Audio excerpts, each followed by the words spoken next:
Good morning students. Welcome to all of you on my YouTube channel Study with CS. मित्रों, आप सभी का मेरे YouTube channel Study with CS में हार्दिक स्वागत अभिनंदन है। मित्रों, जैसा कि पार्ट्स ऑफ स्पीच को लेकर हम डिस्कस कर रहे थे और वन बाय वन हम एक एक पार्ट का लेकर डिस्कस कर रहे थे और अब तक हमने कंजक्शन यानी 6 पार्ट्स को लेकर हमने डिस्कस कर लिया है। यानी आज हम जो बात करने वाले हैं पार्ट्स ऑफ स्पीच के अंतर्गत 7 नंबर पार्ट को लेकर डिस्कस करने वाले हैं। यानी हमारा जो 7 नंबर पार्ट रहेगा वो हमारा रहेगा इंटरजेक्शन। इंटरजेक्शन जैसा कि ब्लड रिलेशन के अंतर्गत हमने इसको पार्ट्स ऑफ स्पीच के अंतर्गत एक नाम भी दे रखा है। क्या नाम दे रखा है? आई होप, आशा करता हूं कि आपको वह नाम अच्छे से पता होगा। फिर भी मेरा यह कर्तव्य है कि मैं आपको दोबारा से उस चीज को भी वापस मेमोराइज कराऊं। तो मित्रों, आज हम जो बात करेंगे इंटरजेक्शन को लेकर, इंटरजेक्शन किस प्रकार से कौन कौन से शब्दों के माध्यम से सेंटेंस के अंतर्गत किस प्रकार से हम पहचान सकते हैं, वो सारी चीजें आज हम इस वीडियो के अंतर्गत बात करने वाले हैं। आइए मेरे साथ में समझते हैं इंटरजेक्शन होता क्या है। मित्रों, हम जो बात करेंगे इंटरजेक्शन को लेकर, यानी हमारा जो पार्ट्स ऑफ स्पीच के अंतर्गत जो पार्ट आएगा वो हमारा पार्ट होगा 7 नंबर पार्ट होगा इंटरजेक्शन। कौन सा मित्रों? इंटरजेक्शन। इंटरजेक्शन। इंटरजेक्शन। अब इंटरजेक्शन मित्रों होता क्या है? सबसे पहले इंटरजेक्शन के अंतर्गत हम बात करते हुए उन सारी ही चीजों को, यानी इंटरजेक्शन के प्रत्येक उन सारी चीजों को हम एक एक चीजों को हम समझेंगे। यानी ब्लड रिलेशन के अंतर्गत हमने जो इसको एक नाम दिया था, वो हमने एक नाम दिया था कौन सा नाम दिया था? पड़ोसी का। किसका नाम दिया था?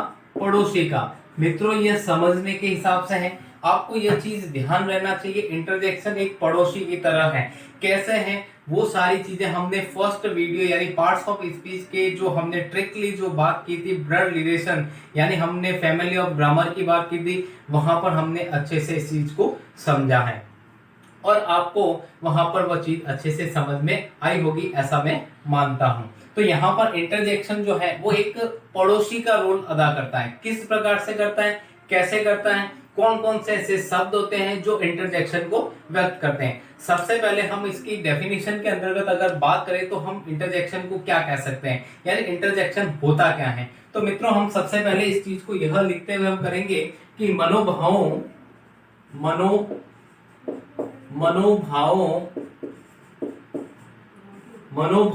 या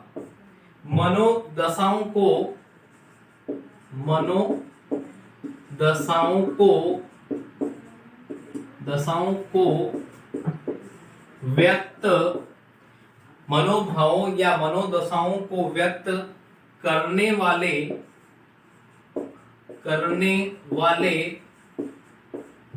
वाले शब्द या शब्द समूह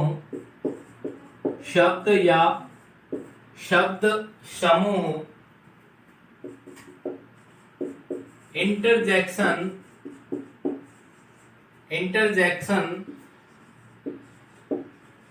कहलाते हैं। सीधा और सिंपल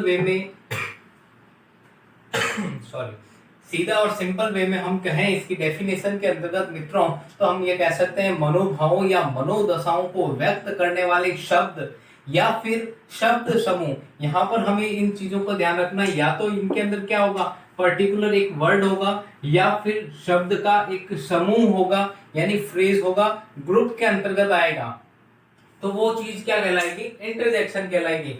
या इन्हें कहलाते हैं, इन्हें विस्मयादि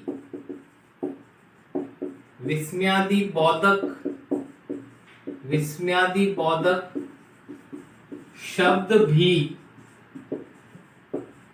कहते हैं। विस्मयादि बोधक शब्द भी कहते हैं, जिसको इंग्लिश में कहा जाता है मार्क ऑफ एक्सक्लेमेशन। क्या कहा जाता है मित्रों?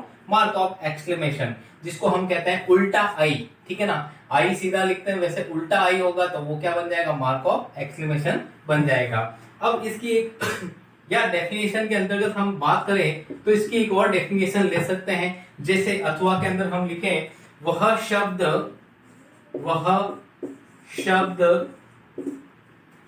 जो कि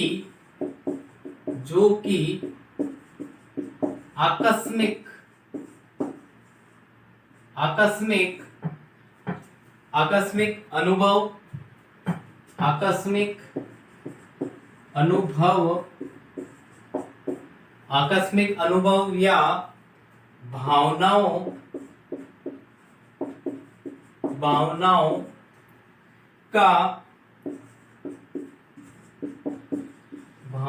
का बोध कराता है या कराते हैं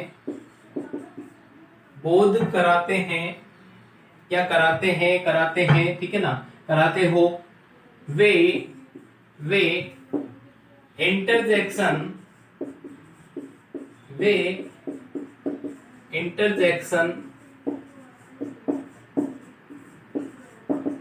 कहलाते हैं। मित्रों, इस चीज को एक बार फिर से डेफिनेशन के अंतर्गत अच्छे से समझिएगा। इंटरजेक्शन क्या है? मैंने अभी सेकंड में इसकी डेफिनेशन दो चीजें लिखी हैं, दोनों चीजों में जहां पर अपन को अच्छे से क्लियर हो, हम उस चीज को अच्छे से समझें।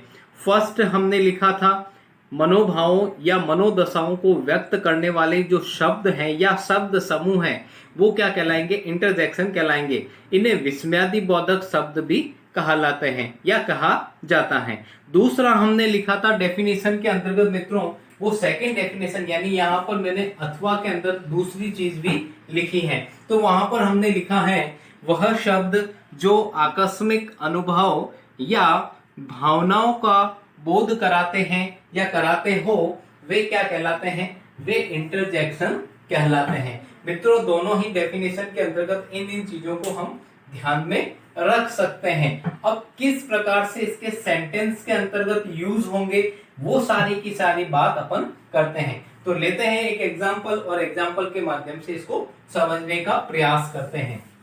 मित्रों, एग्जांपल के अंतर्गत हम देखते हैं कि किस प्रकार से इंटरजेक्शन का यूज होगा और किस प्रकार से शब्द के अंतर्गत इनको बनाया जाएगा। यानी पड़ोसी के अंतर्गत, यानी फैमिली ऑफ ग्रामर के अंतर्गत हमने इंटरजेक्शन को क्या नाम दिया है? एक पड़ोसी की संज्ञा दी है, ठीक है ना। तो एग्जांपल्स लेते हैं, एग्जांपल को लेकर बात करते हैं किस प्रकार से इसके सेंटेंस बनेंगे।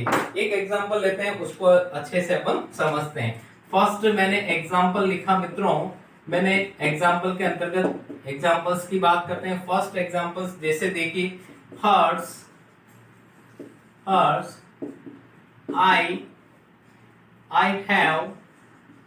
I have got the first prize। मित्रों, सेंटेंस के अंतर्गत हमने जो वर्ड लिखा है हर्ष, तो यहां पर जो मार्क ऑफ एक्सक्लेमेशन आया है, आपको यह नजर आ रहा होगा कि यहाँ पर मार्क ऑफ एक्सक्लेमेशन जो मैं बार बार बोल रहा हूं, उल्टा आई, यानी विस्मयादि बोधक चिन्ह भी कहते हैं। तो यहाँ पर जो वर्ड आया है फर्स्ट हर्ष, तो यहाँ पर ये किस वर्ड को, एक खुशी को व्यक्त कर रहा है, और यहाँ पर ये किसका यूज, इंटरजेक्शन का यूज हो रहा है। I have got the first prize, यहाँ सेंटेंस के अंतर्गत इसका इंटरजेक्शन का यूज हुआ है। एक और एग्जांपल लेते हैं, जैसे मैंने कहा लास्ट, एग्जांपल के अंतर्गत कहें last sorry I have failed again.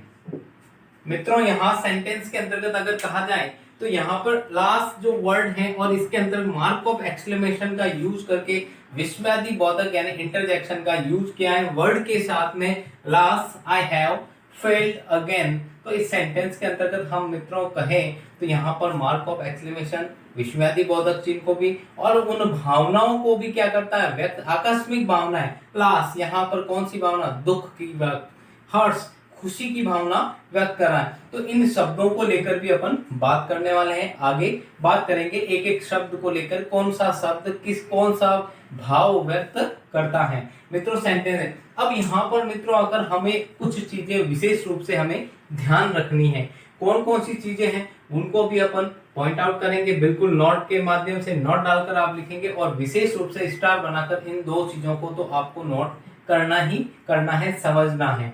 देखते हैं कौन कौन से ऐसे इंपॉर्टेंट दो चीजें हैं, वो सारी चीजें अपन लिखते हैं और फर्स्ट उसको समझने का क्या करते हैं, प्रयास करते हैं। देखिए प्रयास, निश्चित रूप से प्रयास वर्ड जो शब्द है, यानी प्रयास के कई सारी चीजें और भी क्लियर होती हैं, तो प्रयास करते रहना चाहिए। आइए हम समझते हैं, और सबसे पहले इनकी इंपॉर्टेंस, यानी जो नोट डाल के मैं आपको बात बताने वाला हूं वो वेरी वेरी इंपॉर्टेंट है, वो भी आप इसके साथ में क्या करें, नोट करें और अच्छे से इस चीज को क्लियर करें मेरे साथ में।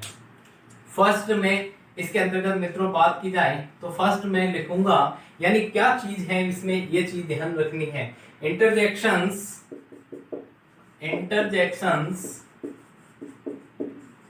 इंटरजेक्शंस सदैव, सदैव सेंटेंस, सेंटेंस के आरंभ, सेंटेंस के आरंभ में लिखे जाते हैं। मित्रों हम पहले लिखेंगे, उसके बाद में इस चीज को क्लियर करेंगे। और देखिए, सेंटेंस, इंटरजेक्शंस सदैव सेंटेंस के आरंभ में लिखे जाते हैं, और इनके बाद सदैव, इनके बाद सदैव mark of exclamation, mark of exclamation, जिसको हम क्या कहेंगे, जिसको हम कहेंगे क्या, उल्टा आई, उल्टा आई लगाया जाता है। मार्क ऑफ एक्सक्लेमेशन लगाया जाता है। मित्रों सेंटेंस के अंतर्गत दोनों ही जो रूल्स हैं, निश्चित रूप से अभी अपन इसको एकदम से क्लियर करेंगे, बने रहें निश्चित रूप से। दूसरा नियम समझते हैं। दूसरा नियम यहां पर है, कभी कभी, कभी कभी वर्ड्स, कभी कभी वर्ड्स के,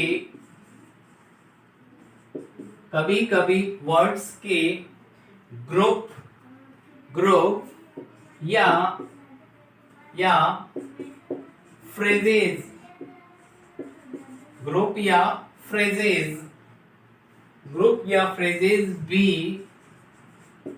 sudden, sudden feeling, sudden feeling को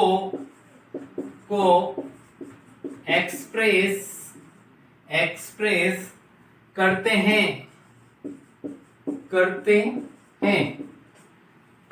मित्रों दो हमने इंपॉर्टेंट चीजें लिखी हैं, किस प्रकार से, तो सेंटेंस के अंतर्गत हम सबसे पहले फर्स्ट नंबर नोट के बारे में बात करते हैं, और इसके अंतर्गत अगर बात की जाए तो हम कह सकते हैं इंटरजेक्शंस, इंटरजेक्शंस सदैव सेंटेंस के आरंभ में, यानी सेंटेंस की शुरुआत के अंतर्गत इंटरजेक्शन क्या होगा, यूज होगा, लिखे जाते हैं, और इनके बाद मार्क ऑफ एक्सक्लेमेशन, यानी हमने जो लिखा था उल्टा आई लगाया जाता है। बहुत ही सिंपल शब्द में आपको याद रखना है, इंटरजेक्शन वर्ड का जो यूज होगा सेंटेंस के आरंभ में शुरू होगा, और उसके वर्ड के तुरंत बाद में क्या लिखा जाएगा, एक मार्क ऑफ एक्सक्लेमेशन लिखा जाएगा। दूसरा नियम हमने कहा, कभी कभी वर्ड्स, कभी कभी वर्ड्स या ग्रुप या हम कह सकते हैं फ्रेजेज भी सडन फीलिंग को क्या करते हैं, अभिव्यक्त करते हैं, व्यक्त करते हैं। किस प्रकार से करते हैं, एग्जांपल्स के माध्यम से समझते हैं। इसका हम एग्जांपल लेते हैं, जैसे मैंने कहा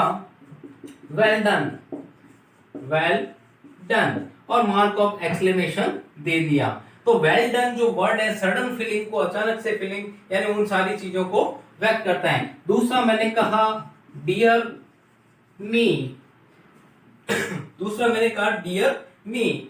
दूसरा इसी प्रकार से मैंने कहा good, good God, good God, mark of exclamation hold on. हम सेंटेंस के अंतर्गत यूज करते हैं, बहुत करते हैं के दौरान होल्ड ऑन, अपन किसी को बीच में रोकते हैं, होल्ड ऑन, एक मिनट आप रुकिए, होल्ड ऑन, अचानक सडन फीलिंग को एक्सप्रेस करने वाले ऐसे शब्दों के साथ भी इंटरजेक्शन का यूज किया जाता है। मित्रों ये चीजें हमें अच्छे से क्लियर होनी चाहिए। तो ऐसे कई सारे शब्द हैं जो जो इंपॉर्टेंट है, जैसे हम बोलते हैं आह आह हम्मी, आह मी। इस सेंटेंस को भी यानी सेंटेंस के अंतर्गत सडन फीलिंग को व्यक्त करते हैं। और क्या है, जैसे मैंने कहा good good heavens, good heavens, mark of exclamation, good heavens, ठीक है ना। तो मार्क ऑफ एक्सक्लेमेशन को व्यक्त करने वाले ऐसे ही शब्द जो हैं वो कभी कभी वर्ड्स के ग्रुप या फ्रेजेस भी सडन फीलिंग को व्यक्त करने के लिए इंटरजेक्शन के अंतर्गत यूज किए जाते हैं। मित्रों, यहाँ पर हमने जो अभी तक बात की वो केवल इंट्रोडक्शन के बारे में बात की, यानी इंटरजेक्शन के जो इंट्रोडक्शन है वो सारी की सारी अपने बात की है। आगे जो इनके वर्ड्स आने वाले हैं, इनके यूजेज आने वाले हैं, यानी कौन सा वर्ड कौन सा यूज वर्ड के अंतर्गत हम कौन सा ऐसा फील कराता है या भाव को व्यक्त करता है, वो सारी चीजें अपन अगले वीडियो के अंतर्गत यूज करने वाले हैं, व्यक्त करने वाले हैं, सारी चीजें डिस्कस करने वाले हैं। तब तक बने रहें और निश्चित रूप से आज जो हमने बात की इंटरजेक्शन को लेकर, आशा करता हूं कि आपको ये अच्छे से क्लियर हुआ होगा। तो मिलते हैं अगले क्लास में फिर से उसी प्रकार से, जैसा कि अक्सर मैं कहता रहता हूँ, नए जोश नई किरण ऊर्जा के साथ में। तब तक के लिए आपसे मैं चाहूंगा अलविदा, नमस्कार।